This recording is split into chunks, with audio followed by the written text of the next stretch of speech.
नाज़रीन आदाब, नमस्कार। न्यूज 18 में आपका खैर मकदम है और हम प्रोग्राम शुरू करने वाले हैं सेहत आपकी। नाज़रीन, जैसे आपको पता है कि सेहत आपकी में हम जो प्रोग्राम है इसमें हम हर हफ्ते एक डॉक्टर से आपकी मुलाकात करवाते हैं और वो डॉक्टर तरह तरह की जो बीमारियां हैं उसके बारे में आपको वाकफियत देते हैं और मशवरे देते हैं। और आज भी हम एक नए जो डॉक्टर को आपके सामने पेश कर रहे हैं। मारूफ डॉक्टर हैं, म्यादे और अंतड़ियों के फेमस डॉक्टर हैं डॉक्टर अदनान रफीक।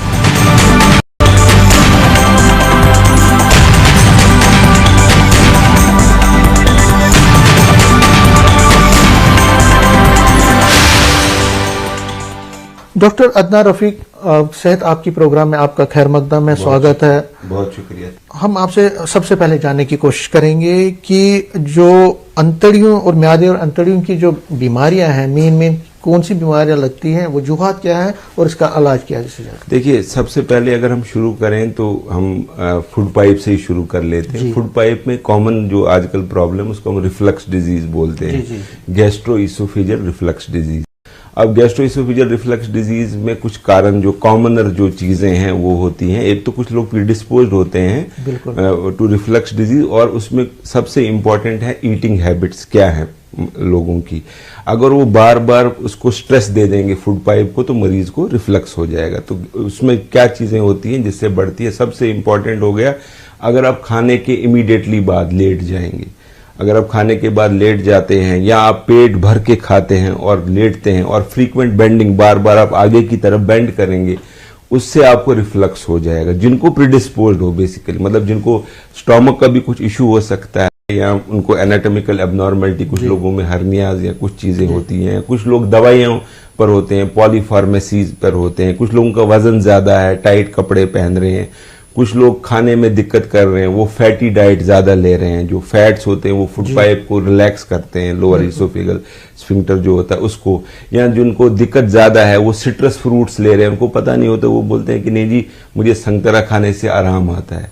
लेकिन वो जो सिट्रस फ्रूट्स हैं वो नोटोरियस होते हैं, वो फूड पाइप का जो लोअर एंड है उसको रिलैक्स करते हैं और मरीज को रिफ्लक्स हो जाता है। उसके बाद कैफीन कंटेनिंग फूड्स हैं, कॉफी, चॉकलेट, कोला ड्रिंक्स, ये बड़े कॉमनली यूज होते हैं, ज्यादातर बच्चों में भी ये कॉमनली यूज करते हैं। उनमें भी कैफीन होता है, तो वो कैफीन जो है वो फूड पाइप को रिलैक्स करेगा और मरीज को रिफ्लक्स हो जाएगा। और उसके बाद कुछ कॉमनर मेडिसिन हैं जो कि हम यूज करते हैं, उनसे भी मरीज का जो फूड पाइप रिलैक्स हो जाता है, उससे भी मरीज को रिफ्लक्स होता है। तो कुछ लोगों में एनाटॉमिक एब्नॉर्मलिटी होती है lower end of oesophagus, food pipe के लोअर एंड पर, जैसे कि उसमें जो कॉमनर है कोई हाइटस हर्निया हो गया, कभी पेशेंट्स को खाना फंसना, अटकना, रुकना, वो पेशेंट को क्या बोलते हैं, कोई एक्लेजिया एक बीमारी होती है, या डिसमोटिलिटी होती है, फूड पाइप की चाल में प्रॉब्लम हो सकती है, उससे भी मरीज को जो है इसोफेजियल रिफ्लक्स हो सकता है। तो इसके लिए जो सबसे इंपॉर्टेंट है, जैसे मैंने आपको बताया, डाइटरी हैबिट्स। अगर वो डाइट तो उनके हाथ में है, अगर वो डाइट में ध्यान देंगे तो ऑब्वियसली रिफ्लक्स में इंप्रूव हो जाएगा। जिन मरीजों को रिफ्लक्स में इंप्रूव ना हो और जिनमें वार्निंग साइन हो उनको हम जांच करते हैं। वार्निंग साइन होता है कि पेशेंट को कोई वजन कम होने लगे, या पेशेंट को कोई खाना फंसने लगे, अटकने लगे, खाना रुकने लगे, या कोई खून की उल्टी आ जाए, या लेटरिन ब्लैक आ जाए, तो उनको इमीडिएटली एक स्पेशलिस्ट गैस्ट्रोएंटरोलॉजिस्ट को दिखाना चाहिए और उनको जांच करानी चाहिए। और जिन पेशेंट को परसिस्टेंट प्रॉब्लम रहे, परसिस्टेंट डिस्पेप्सिया, 45 साल के ऊपर एज के, उनमें गाइडलाइंस रिकमेंड करती हैं कि उनकी जांच एंडोस्कोपी होनी चाहिए। जिन पेशेंट को रेस्पॉन्स नहीं आ रहा है, पीपीआई के साथ रेस्पॉन्स नहीं आ रहा है, जो हम दवाइयां कॉमनली यहाँ पे over the counter available medicine होती हैं वो दवाइयां खाते हैं, जैसे ओमिप्राजोल, ऐसी दवाइयां, पेंटाप्राजोल खाते हैं, जिनको रेस्पॉन्स नहीं आया उनको इमीडिएटली गैस्ट्रोएंटरोलॉजिस्ट को दिखाना चाहिए। और इसमें फिर मैदे का भी इंपॉर्टेंट रोल है। एक इन्फेक्शन होती है एच पाइलोरी, जिसको हम हेलिकोबैक्टर पाइलोरी इन्फेक्शन बोलते हैं, जो हमारे सब कॉन्टिनेंट में बहुत कॉमन है। मतलब हमारे इंडिया में कुछ रिसर्च जो स्टडीज हुई हैं उसमें अप टू ट्यून ऑफ 70% तक लोगों में इन्फेक्शन एच पाइलोरी की पाई जाती है। और ये जो एच पाइलोरी है ये एक बैक्टीरिया जिसको कि हम बोलते हैं it is non carcinogenic bacteria. इसमें जो एच पाइलोरी है, एक इसमें ये 4 किस्म की बीमारियां मैदे में कॉज कर सकता है। एक तो सिंपल गैस्ट्राइटिस हो गया जो कि स्टोमक को इन्फ्लेमेशन करना हो गया। एक उसको हम बोलते हैं माल्ट, उसको बोलते हैं म्यूकोजली एसोसिएटेड लिम्फाइड टिश्यू, माल्ट एक हो गया, वो चीज कर सकता है। लिम्फोमा एक चीज होती है, वो कॉज कर सकता है एच पाइलोरी। और एक सिंपल फ्रैंक कैंसर जो है वो भी कॉज कर सकता है, जिसको हम एडिनोकार्सिनोमा बोलते हैं। तो this is a neoplastic agent. अगर किसी पेशेंट को सिम्टोमेटिक एच पाइलोरी डिजीज है तो उसको ही has to be treated for it. अब इश्यूज क्या आते हैं एच पाइलोरी, हम आजकल क्या है कि लोग जैसे कुछ लोग तो हम देखते हैं कि हमारी प्रैक्टिस में आते हैं वो खुद ही दवाई खा रहे हैं, एच पाइलोरी की ट्रीटमेंट खुद कर लेते हैं। लेकिन दे हैव टू अंडरस्टैंड कि जो पहले की जो किट्स थी, जो पुरानी किट्स थी, वो क्योंकि लोगों ने उसको बेताशा मिसयूज किया। बेसिकली मैं आपको बताऊंगा मिसयूज करने से क्या हो गया कि उनको वो रेजिस्टेंस हो गया है उस दवाई से। अब हमें क्या होता है कि 50% से ज्यादा तक जो पेशेंट्स एच पाइलोरी की ट्रीटमेंट ले रहे हैं उनमें रेजिस्टेंस पाया जाता है। उन रेजिस्टेंस एच पाइलोरी ट्रीटमेंट के अभी हमारी सारी गाइडलाइंस चेंज हो गई हैं। जो हम पहले कन्वेंशनल ट्रिपल थेरेपी देते थे उसका रेस्पॉन्स रेट बहुत कम हो गया है। तो अब आजकल हम एक क्वाड्रुपल ट्रीटमेंट देते हैं उसको इरेडिकेट करने के लिए, और फिर उसके ऊपर भी कुछ लोगों को क्वाड्रुपल ट्रीटमेंट भी रेस्पॉन्स नहीं देती है। उसमें फिर हमें एक और दवाई आई है रिफाब्यूटिन, वो हम यूज करते हैं उसको इरेडिकेशन करने के लिए। और आप ये सोचिए कि उसमें भी जो कि बेस्ट ट्रीटमेंट अवेलेबल है उसमें भी 10% तक रेजिस्टेंस रेट है। 10% still they are not cured with this medicine. उसमें फिर हमें और एक दवाई है, वो अभी अवेलेबल नहीं है इंडिया में, होपफुली वो आगे आ जाएगी, वो नाप्राज़ान उसका नाम है दवाई का, मोस्ट लाइकली वो भी आगे आएगी तो हम पेशेंट को ट्रीट। लेकिन सबसे इंपॉर्टेंट है, देखिए जो ये पॉलीफार्मेसी है, जो खुद दवाइयां आप लोग लेते हैं, दे शुड ट्राई टू, हाँ, it is not advisable. Doctor साहब एक और चीज है, आमतौर पर देखा गया कि जो इरिटेबल बाउल सिस्टम है ये इसकी अक्सर शिकायत रहती है, इसकी वजूहत क्या होती हैं और इसको किस तरह से सिस्टम रखा जाए? देखिए इरिटेबल बाउल सिंड्रोम जो है इसको हम जो है इसमें बेसिकली 3 टाइप्स हम ब्रॉडली ग्रुप करते हैं। एक हो गया irritable bowel syndrome, diarrhoeal form उसको बोलते हैं, जो कि मरीजों को लैट्रिन लूज चलती रहती है। उसके कुछ कॉमन कॉजेज हैं। एक हो गया नंबर 1 जो कॉमनेस्ट कॉज है वो है post infection irritable bowel syndrome, जिसको हम पहले बोलते थे पोस्ट इन्फेक्शियस, अभी इसका चेंज करके नाम पोस्ट इन्फेक्शन, उसमें कुछ वजूहत हैं, that is beyond this interview.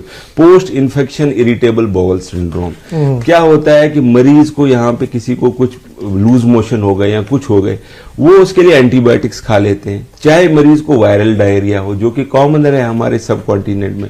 अगर किसी को वायरल डायरिया है उसको कोई एंटीबायोटिक लेने की जरूरत नहीं है, लेकिन वो एंटीबायोटिक ले लेता है, उससे उसके जो फेवरेबल बैक्टीरिया है वो भी निकल जाते हैं। एक तो उसको लूज मोशन ने खराब कर दिया, एक जो फेवरेबल बैक्टीरिया थे वो भी निकल गए। उससे क्या होता है, उनको पेशेंट को ये post infection irritable bowel syndrome ये हो सकता है। अगर एंटीबायोटिक के साथ हो तो उसको हम बोलते हैं एंटीबायोटिक एसोसिएटेड डायरिया, जो कॉमन है। जैसे हमारी कॉमनर एंटीबायोटिक्स हैं, लोग देते रहते हैं, फिजिशियंस या कोई खुद सेल्फ पॉलीफार्मेसी करते हैं लोग, या खुद दवाई खा देते हैं, उस वजह से भी मरीज को क्या होता है कि ये फिर परसिस्ट करता है, लूज मोशन उसको परसिस्ट करता है। तो उसमें क्या आजकल उसमें बड़ी अच्छी ट्रीटमेंट्स आई हुई हैं, पेशेंट को वो दवाई से पेशेंट सेटल हो जाते हैं। और हम उनको कुछ चीजें हम उनको बोलते हैं जो रिस्ट्रिक्ट करनी है डाइट में, जिसमें कि सबसे, जब मरीज को किसी भी मरीज को गट मोटिलिटी तेज हो जाए, फास्ट हो जाए, तो फाइबर्स हम उसकी रिस्ट्रिक्ट कम कर देते हैं। उनको बोलो कि यार फाइबर्स आप कम करो, बड़े पत्ते वाली सब्जी, सैलेड, ऐसी चीजें हम उनको रिस्ट्रिक्ट करते हैं जिनको भी लूज वूज हो जाए। हाँ, उनको बोलते हैं ये कम कर दो, कि उससे आंत की चाल बढ़ जाती है। उनको हम दूध बोलते हैं बंद करो, क्योंकि उसमें हम ट्रांजिएंट लैक्टोज इंटॉलरेंस उसको बोलते हैं। कुछ देर के लिए मरीज को जो दूध है उसकी वो टॉलरेट नहीं कर पाता है, उसको हम लैक्टोज इंटॉलरेंस बोलते हैं। तो कुछ लोगों में ऐसा होता है, कुछ बुजुर्गों में ज्यादातर ये कॉमन है, अंग्रेजों में और भी ज्यादा कॉमन है लैक्टोज इंटॉलरेंस। तो उनको हम ये चीजें बोलते हैं, आप ऐसी चीजें करो, दूध अभी अवॉइड करो, आप दही वही ले सकते हो, जो सब्जियां हैं, फ्रूट्स हैं, इवन बबल गम्स हैं, उनमें सॉर्बिटोल होता है, शुगर फ्री टैबलेट्स हैं, वो हम उनको अवॉइड करने के लिए बोलते हैं। उससे वो पेशेंट जो है, most of the patient will settle down. लेकिन इधर मैं आपको बताना चाहूंगा कि पेशेंट्स हमारे पास काफी सारे आते हैं। कभी कभी we have to cut sorry figures. हम वो बोलते हैं जी इरिटेबल बाउल सिंड्रोम, हमें काफी देर से प्रॉब्लम ये। जब हम उनकी इवेल्युएट करते हैं, उनको हम जांच करते हैं, तो उसमें कभी कभी उन पेशेंट को उल्टी बीमारी, किसी को कैंसर निकल आता है आंत का, किसी को और कोई सीलियक डिजीज, एक वीट एलर्जी होती है जो कि डायरियल फॉर्म में हम उसको, किसी को तो कोई मुझे, हमें पेशेंट्स आते हैं वो बोलते हैं हमें जी 50 साल से चल रहा है, हमें 20 साल से, हमें 10 साल से, जब से मैं पैदा हूं तब से मुझे ये इशू है। फिर हमें क्या है, उनका एक सिंपल से एक सीलियक वीट एलर्जी का टेस्ट करते हैं, वो पॉजिटिव आता है, उनको हम वीट और ग्लूटेन उसको बोलते हैं, ग्लूटेन वाली चीजें बंद करते हैं, पेशेंट रेस्पॉन्ड करते हैं to treatment. They are emaciated, failure to thrive, ये काफी सारी चीजें उनकी होती है, कमजोर रहते हैं, वेट नहीं बढ़ता है, ये सारी चीजें उनको इससे हो सकती है। अब क्या है कि जैसे मैंने आपको बताया कि इरिटेबल बाउल सिंड्रोम जो है, हम पहले इसको लेबल करते थे एज डायग्नोसिस ऑफ एक्सक्लूजन। ये तभी डायग्नोसिस बनेगा जबकि हम ऑर्गेनिक कॉजेज रूल आउट कर लेंगे। ऑर्गेनिक कॉज हो गया, किसी को सीलियक डिजीज है, किसी को कैंसर है, किसी को आंत की बीमारी, इन्फ्लामेटरी बाउल डिजीज उसको बोलते हैं। वो एक आईबीएस और आईबीडी दे आर अपोजिट। मतलब IBS is a functional problem और inflammatory bowel disease is an organic problem। उसमें मरीज की आंत में कहीं जख्म होगा, कहीं अल्सर होगा, कुछ चीजें हो सकती हैं, तो वो हमें देखना पड़ता है। आजकल हम एक बहुत ही कॉमन टेस्ट है जिसकी की सेंसिटिविटी बहुत बढ़िया है, स्टूल से हम देखते हैं, उसको हम बोलते हैं फीकल कैल्प्रोटेक्टिन। ये एक बहुत ही बढ़िया टेस्ट है जो कि 95% से ज्यादा सेंसिटिविटी, जो कि बहुत बढ़िया सेंसिटिविटी हुई। उससे हम डिफरेंशिएट करते हैं between patients of functional bowel disorder like irritable bowel syndrome and organic problem. उसमें भी कभी कभी मिसरेट होता है। डॉक्टर साहब, आपसे बहुत अच्छी गुफ्तगू हो रही है और बहुत अच्छी इन्फॉर्मेशन आप दे रहे हैं। हमें एक ब्रेक के लिए रुकना पड़ेगा, एक ब्रेक लेते हैं हम, और ब्रेक के बाद डॉक्टर साहब से जो उनके साथ जो गुफ्तगू है इस म्यादी और अंतड़ियों के बारे में वो जारी रहेगा। एक ब्रेक लेते हैं, ब्रेक के बाद दोबारा आते हैं। ब्रेक के बाद आप सबका खैर मकदम है, स्वागत है। हम कर रहे हैं बात सेहत आपकी में डॉक्टर अदनान रफीक से। रफीक साहब, स्ट्रेस से कितना मुश्किल होती है, कितनी बीमारियां म्यादे और अंतड़ियों में होती है, क्या क्या बीमारियां होती है, उससे किस तरह से बचा जा सकता है, स्ट्रेस को किस तरह से हम रोक सकते हैं, उसके लिए क्या क्या उपाय करने चाहिए? जो इरिटेबल बाउल सिंड्रोम, जो आंत की प्रॉब्लम होगी, और एक फंक्शनल डिस्पेप्सिया जो कि स्टोमक की प्रॉब्लम होगी, ये दोनों स्ट्रेस की वजह से होते हैं। स्ट्रेस में क्या होता है कि स्ट्रेस में उसको हम बोलते हैं कि विसरल परसेप्शन। किसी पेशेंट को थोड़ी सी दिक्कत है, लेकिन ये गट ब्रेन एक्सिस इसको बोलते हैं, ब्रेन इधर, गट यहाँ पे, इसके बीच में आपस में कनेक्शन होता है। अब जो लोग स्ट्रेस लेते हैं, एंजाइटी होती है, उनको विसरल उनकी जो परसेप्शन होती है पेन की, वो चेंज हो जाती है। एक तो उनको लगता है जो तकलीफ है वो बहुत ज्यादा लगने लगती है, और उनको कभी कभी क्या लगता है कि तकलीफ हो भी नहीं, उसको भी उनको तकलीफ लगता है। तो ये सारी विसरल परसेप्शन पे बेस्ड है जो ये, और इसमें काफी सारे एनवायरमेंटल फैक्टर्स और बाकी सारी फैक्टर्स जो है इंटरप्ले करने से मरीज को इरिटेबल बाउल सिंड्रोम, जो इसकी हम हाइपोथेसिस बोलते हैं, ये चीजें इसमें काफी इंपॉर्टेंट होती है। अब इसमें सबसे हम क्या बोलते हैं, हमें इन पेशेंट्स को एंटी एंजाइटी मेडिसिन देनी पड़ती है। कभी कभी किसी को हमें पेन के लिए देनी पड़ती है मेडिसिन, जिससे कि उनकी जो नर्व की परसेप्शन है वो चेंज हो जाए, और हम उनको बोलते हैं कि वो अपने आप को डिस्ट्रेस करें, जैसे योगा है, बाकी सारी चीजें हैं, हम उनको बोलते हैं आप ऐसी ऐसी चीजें करें। काफी सारे पेशेंट्स जो है उससे इंप्रूव हो जाते हैं। या कुछ लोगों में इरिटेबल बाउल सिंड्रोम जो है उनको एनोरेक्टल डिसएनर्जिया बोलते हैं, स्टूल्स पास, कॉन्स्टिपेटिंग टाइप जो इरिटेबल बाउल सिंड्रोम है, उनको स्टूल पास करने में दिक्कत होती है, वो इवैक्यूएट प्रॉपरली नहीं कर पाते। उसमें हम बायोफीडबैक एक चीज होती है, वो हमारे पास यहाँ मशीन है, मैनोमीट्री उसको बोलते हैं, उससे हम चेक करते हैं, मरीज को हम बायोफीडबैक के साथ पेशेंट को इंप्रूव करवा देते हैं कि नहीं जी उनका इरिटेबल बाउल सिंड्रोम उससे भी इम्प्रूव हो जाता है। उनको हम बोलते हैं कि आप वो स्क्रीन पर उनको दिखाते हैं चीजें और उनको हम बोलते हैं आप ऐसे करो, वो खुद देखते हैं स्क्रीन में इम्प्रूव होने लगता है। तो देन क्या है, उससे क्या है, उनका बायो फीडबैक से दे आर इम्प्रूविंग। कॉन्स्टिपेटिंग टाइप, कुछ लोगों को विसरल परसेप्शन से पेन ज्यादा बढ़ जाती है, पेन परसेप्शन बढ़ जाती है, उनके लिए भी दवाइयां हैं। मेडिसिन के साथ साथ अगर योगा हो या वॉक हो या बाकी चीजें, वो ज्यादा इंपॉर्टेंट। नंबर 1 जो है उनके लिए योगा, उनको अपने आप को डिस्ट्रेस करना, पहले वो करना है, पहले उनकी विल पावर स्ट्रांग होनी चाहिए। जरूरी है नींद, ऑब्वियसली नींद, जिनको भी स्ट्रेस होगा उनको नींद कम होती है। ये जो इरिटेबल बॉल वाले सिंड्रोम पेशेंट वाले, इनको हम नींद की भी दवाइयां देते हैं ताकि उनको नींद अच्छी आए, वो सोचे ना, जिस वक्त वो नींद करने लगते हैं उनका दिमाग एक्टिव हो जाता है। फैटी लिवर कैसे हो जाता है, उसकी वजूहत क्या है और इलाज कैसे? हम पहले फैटी लिवर जब होता है तो उसको कैसे इलाज कर सकते? देखिए मैं आपको बताऊं, फैटी लीवर के जो मेन प्रीडिस्पोजिंग फैक्टर्स हैं, नंबर 1 पर हो गया मोटापा, नंबर 2 हो गया आपका पेशेंट का खून में चर्बी होना जी, जिसको हम बोलते हैं हाइपर ट्राइग्लिसरीडीमिया, नंबर 3 पे हो गया डायबिटीज। ये जो तीनों रिस्क फैक्टर्स हैं, ये इस वक्त इन्होंने मोटापा, इसको फैटी लीवर को बढ़ा दिया। नंबर 4 पे हो गया जेनेटिक प्रीडिस्पोजिशन, जिनको जीन्स में है जी। अगर किसी को मोटापा हो तो 2 गुना रिस्क लीवर डैमेज का, अगर किसी को डायबिटीज है उसको भी 2 गुना रिस्क है लीवर डैमेज का, अगर किसी को चर्बी है उसको भी 2 गुना, अगर ये तीनों कंबाइन होते हैं तो 16 गुना रिस्क है, मतलब 16 टाइम रिस्क है लीवर डैमेज का। तो सबसे इंपॉर्टेंट है कि वो वेट कम देखें, वेट उनके हाथ में है, शुगर उनके हाथ में है ना। अगर ये वेट और शुगर को कम कर पाते हैं तो इनका लाइफ स्पैन बढ़ जाता है। किसी को ये 3 नहीं है, एक टर्म है उसको बोलते हैं लीन नैश, उनमें जेनेटिक प्रीडिस्पोजिशन होती है। एक जीन का तो पता चल गया है, PNPLA3 में भी और भी कुछ जीन्स हो। ये जो लीन नैश है ये ज्यादा कॉमन हमारे इस एरिया, फिलीपींस में ज्यादा कॉमन है। हमारे इस एरिया में हम पर्टिकुलरली ज्यादा कश्मीरी पंडित्स में देखते हैं, पतले जो भी कश्मीरी डिसेंट के लोग हैं उनमें हमने ज्यादा देखा, पतले लोग होने के बावजूद लीवर डैमेज होना। उनकी फैमिलीज में है, मतलब किसी के लीवर में प्रॉब्लम है, उनके या तो मदर में होगा, फादर में होगा, कभी कभी बच्चों में भी पाया जाता है। अच्छा। तो हम सोचते हैं कि इसमें कुछ एनवायरमेंटल फैक्टर्स भी हैं, लेकिन उनको जेनेटिक प्रीडिस्पोजिशन है लीवर डिजीज की।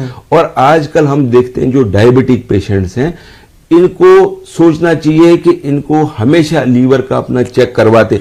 उनको लगता है कि हमें सिर्फ फैटी लीवर है, जब हम उनका लीवर का स्कैन करते हैं उधर फाइब्रोसिस 40 तक 50 तक कभी कभी पेशेंट को, क्योंकि जो ये लीवर का डैमेज है ना ये पता नहीं चलता है। डॉक्टर साहब, लीवर साइरोसिस जो होता है ना, उसकी बहुत सारी शिकायतें अब आ रही हैं, लोग अपनी जान खो बैठते हैं, ये ज्यादा चलन क्यों हो गया है? मैं वही बता रहा हूँ, ये सबसे इंपॉर्टेंट है। एक तो हमारा खाने की हैबिट्स खराब हो गई हैं।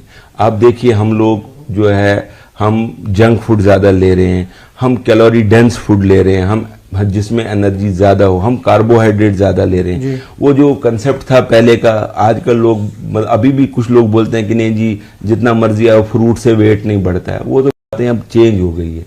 अभी कंसेप्ट है इंसुलिन सर्ज का, जितनी बार आप खाओगे, फ्रक्टोज है, फ्रूट, जितनी बार आप खाओगे आपका इंसुलिन सर्ज होगा। आपको पता है इंसुलिन जो है वो वेट बढ़ाता है। इस वक्त सिर्फ एक ही फैटी लीवर का सबसे बढ़िया इलाज है, वो वेट लॉस है। जिन लोगों का भी BMI हमारे, ऐसे तो हम बोलते हैं 25 से ऊपर, लेकिन इंडियन सब कॉन्टिनेंट में बोलते हैं 23 से ऊपर है, उनको 10% वेट लॉस करने से फैटी लीवर में काफी ज्यादा इंप्रूवमेंट हो जाती है। कुछ लोगों में अर्ली सिरोसिस भी रिवर्स हो जाता है। अर्ली सिरोसिस जो है वो रिवर्स हो जाता है अगर आप वेट कम करेंगे। तो वेट कम करना 10% जो है वो रिकमेंडेड है, 10% वेट लॉस आप करो, फैटी लीवर में काफी रिवर्सल हो जाएगा। अच्छा। तो ये नंबर 1 पे। फिर बाद में जो कुछ दवाइयां अभी अवेलेबल हैं, ज्यादा दवाइयां नहीं है फैटी लीवर के लिए, लोग लेते रहते हैं, कोई कुछ ले रहा है कोई कुछ ले रहा है, 2-3 ही दवाइयां जो कि रिकमेंडेड है। डॉक्टर साहब, हेपेटाइटिस B और C ये कितना इंपॉर्टेंट है, इससे क्या क्या शिकायतें होती है, इस पे थोड़ा आप रोशनी डालें। फैटी लीवर इस वक्त commonest cause for liver damage है, जिनमें कि हेपेटाइटिस B, C है, अल्कोहल की हिस्ट्री नहीं होती। मोर देन 50% पॉपुलेशन, इंडिया में स्टडी हुई है, 50% से ज्यादा लोगों में फैटी लीवर है और 36% में, मतलब कंफर्म्ड है कि वो लीवर डैमेज हो जाता है। हेपेटाइटिस बी का जो प्रॉब्लम ये है कि ये पता नहीं चलता लोगों को। ये अचानक कभी कोई ब्लड सैंपल लेने के लिए गए या कोई ब्लड बैंक में चले गए या इंसिडेंटल फाइंडिंग, उनको लीवर में चर्बी आ गई, कुछ आ गया, तो हम उनका टेस्ट वेस्ट करवाते हैं, उससे उनको पता चलता है हेपेटाइटिस बी। हेपेटाइटिस बी की 2 इश्यूज हैं। एक हो गया ट्रीटमेंट कब करनी है। 90% लोग जो हेपेटाइटिस बी के हैं उनको ट्रीटमेंट की जरूरत नहीं होती, वो कैरियर स्टेट में रहते हैं। लेकिन वो जो कैरियर स्टेट है उसमें में वॉच करना हमेशा जरूरी है। क्यों? हेपेटाइटिस बी एक ऐसी बीमारी है जो कि लीवर सिरोसिस करने के बगैर भी लीवर कैंसर कॉज कर सकती है। ये इसकी सबसे इंपॉर्टेंट चीज है। किसी को सीधा डायरेक्ट लीवर कैंसर करेगा, लीवर सिरोसिस भी नहीं होगा। तो इस बीमारी की इज्जत जरूरी है। मरीज को हम इसमें गाइडलाइंस भी हैव टू फॉलो। हर 3 महीने में पेशेंट का लीवर फंक्शन, हर 6 महीने में अल्ट्रासाउंड और वायरल लोड इनका करवाते हैं देखने के लिए। और जो हेपेटाइटिस बी जिनको होता है उनकी हम फैमिली स्क्रीनिंग करवाते हैं। हम बोलते हैं उनकी बहन, भाई, मदर, सबको इनका टेस्ट होने चाहिए, क्योंकि usually culprit will be the mother. ज्यादातर वर्टिकल ट्रांसमिशन होती है। 2 रीजंस हैं हेपेटाइटिस सी की जो दोबारा इनका सर्ज हुआ है। एक जो आईवी ड्रग अब्यूज है, बच्चों में बहुत कॉमन है आईवी ड्रग अब्यूज। कुछ बेल्ट्स हैं जहां पर कि जम्मू में भी, मैं आपको वो एरिया नहीं बताना चाहूंगा, कि बहुत कॉमन है वहां पे hepatitis C. Jammu, Rajouri, Poonch side में, इवन हमारे साइड डोडा भद्रवा में भी बहुत कॉमन है। पेशेंट्स आते रहते हैं, young patient, and I don't know उनका इन्फ्लुएंस होता है थोड़ा फॉर ट्रिगर, तो उनको बाद में हेपेटाइटिस सी हो जाता है। और दूसरा है डायलिसिस पेशेंट्स में। डायलिसिस की वजह से भी पेशेंट में कभी कभी हेपेटाइटिस सी कॉमन हो जाता है। जब कभी मशीन इन्फेक्ट हो जाए डायलिसिस की, तो उसमें nephrologist they do take proper care. तो उससे क्या होता है कि अगर कभी कभी की वजह से हमारे पास पेशेंट्स आए तो हम उनको भी ट्रीट करते हैं। कब्ज से कितना प्रॉब्लम होती है और उससे कैसे बचा जा सकता है? देखिए, सबसे इंपॉर्टेंट है कब्ज के रीजन जो है मैं आपको बताऊं। एक हो गया सबसे इंपॉर्टेंट जेनेटिक। अगर किसी के बाप, दादा, मदर किसी में कब्ज हो, वो उनको कब्ज होता है, उसको थोड़ा सा डिफिकल्ट होता है उनमें, क्योंकि उनमें कुछ कोई अपेरेंट कॉज नहीं निकलती, उसको इडियोपैथिक हम बोलते हैं, कॉन्स्टिपेशन। तो उसमें हमें वही सिम्टोमेटिक ट्रीटमेंट, कब्ज के लिए दवाई देनी पड़ती है। और हम उनको बताते हैं कब्ज में जो सबसे इंपॉर्टेंट चीजें, हम उसमें उल्टा है, लूज मोशन के अपोजिट कब्ज। लूज मोशन में हम बोलते हैं फाइबर रेस्ट्रिक्ट करो, इसमें बोलते हैं फाइबर दे दो। आप फाइबर्स ले लो, बहुत ज्यादा भी नहीं, फाइबर्स आप ले लो, उससे आपको इंप्रूवमेंट। आपको फ्लूइड इनटेक बढ़ानी, कुछ लोग फ्लूइड्स नहीं ले रहे होते हैं, कुछ लोगों का सिडेंटरी लाइफस्टाइल है, वो दिन भर बेड पे लेटे हुए हैं, उनको कब्ज बुजुर्गों में ज्यादा कॉमन होता है, वो लेटे रहते हैं ये। और उसके बाद हो गया कि क्या बोलते हैं, कुछ लोगों में मेटाबॉलिक रीजंस होते हैं, जैसे कुछ पेशेंट में हाइपोथायराइडिज्म है, thyroid one of the commonest cause for constipation, hypothyroidism. कुछ लोग दवाइयां ले रहे होते हैं, दवाइयां भी नोटोरियस है फॉर कॉजिंग कॉन्स्टिपेशन। कुछ दवाइयां होती हैं, कभी कभी दवाइयां भी कॉज कर सकती है, आपकी डाइट भी कॉज कर सकती है। तो ये सारी चीजें हमको देखनी चाहिए, उसके बाद हमें डिसाइड करना चाहिए किन चीजों का ख्याल रखना चाहिए ताकि म्यादे हो, अंतड़ियां, लिवर, जो जितना भी सिस्टम ये है वो ठीक रहे। मोटा जो टिप्स आप देना चाहते हैं, मोटी देखिए, सबसे इंपॉर्टेंट है आप एक बैलेंस्ड डाइट ले लीजिए, क्योंकि खाना मुंह से ही जाना है, उधर से ही सारी आंत में, मैदे से लेकर के आंत में जाएगा और लीवर उसको उड़ा देता है। उसको लीवर एक फैक्ट्री है जो उसको डाइजेस्ट करती। अगर आप खाने में इशू करेंगे, जंक फूड लेंगे, फास्ट फूड लेंगे, एनर्जी डेंस फूड लेंगे, ऑब्वियसली इट विल किसी न किसी फॉर्म में तो इसमें स्टोर होएगा ही। तो ये दिक्कत कर लेगा कि ट्राइग्लिसराइड लीवर में डिपॉजिट होएगा। जब लीवर में डिपॉजिट हो जाता है उसके बाद ये हार्ट में भी डिपॉजिट हो जाता है, तो हार्ट को भी डैमेज कर सकता है। खाना आप उल्टा सीधा खाएंगे तो शुगर के भी, जिसको यू कैन प्रोलॉन्ग, जैसे किसी को डायबिटीज है, जेनेटिक प्रिडिस्पोजिशन है, उसको डायबिटीज होने के बहुत ज्यादा चांसेस हैं, लेकिन ही कैन प्रोलॉन्ग इट अगर वो खाने में ध्यान रखे, कुछ ये मीठी चीजें अवॉइड करे, कार्बोहाइड्रेट्स कम करे। कुछ लोग इंटरमिटेंट फास्टिंग, बाकी सारी चीजें करते हैं, उससे उनका वेट, और बचपन से ही शुरू करना चाहिए। सबसे इंपॉर्टेंट है एक तो वो बैलेंस डाइट, फिजिकल एक्टिविटी करें और खाने का ध्यान रखें, उससे ताकि उनको दवाइयों की जरूरत ना पड़े। जब दवाइयों की जरूरत नहीं पड़ेगी तो ऑब्वियसली फील बेटर, वो उनको रिवार्ड होगा एक, जो कि वो करेंगे, जो प्राइमरी प्रिवेंशन अगर करेंगे, वो अगर खाने में ध्यान रखेंगे, फिजिकल एक्टिविटी करेंगे, इससे obviously they will improve. Doctor Adnan Rafiq से आज हमने मुलाकात की और इन्होंने बहुत अच्छी बातें कही और बहुत सारी टिप्स भी दिए कि जो आम लोगों को, खासकर जो डाइट के बारे में उन्होंने बात की कि डाइट को बैलेंस रखना चाहिए और बहुत सारी और चीज़ें बोली, और जो अननेसेसरी हम खुद ही मेडिसिन खाते हैं उससे भी बचना चाहिए, फिजिकल एक्टिविटीज़ ज़्यादा करनी चाहिए, और बहुत सारी बातें उन्होंने की और बहुत इंफॉर्मेशन, वैल्यूएबल इंफॉर्मेशन लोगों को दी, और हमें उम्मीद है कि लोगों को इस पर बहुत फ़ायदा भी पहुँचेगा। नाज़रीन, सेहत आपकी प्रोग्राम में बस आज इतना ही। नए हफ्ते हम नए किसी डॉक्टर से आपकी मुलाकात करवाएंगे और किसी और दूसरी इशू पर आपसे मुलाकात करवाएंगे। तब तक मुझे और मेरी टीम को दीजिए इजाज़त। आदाब, नमस्कार। India's largest news network, News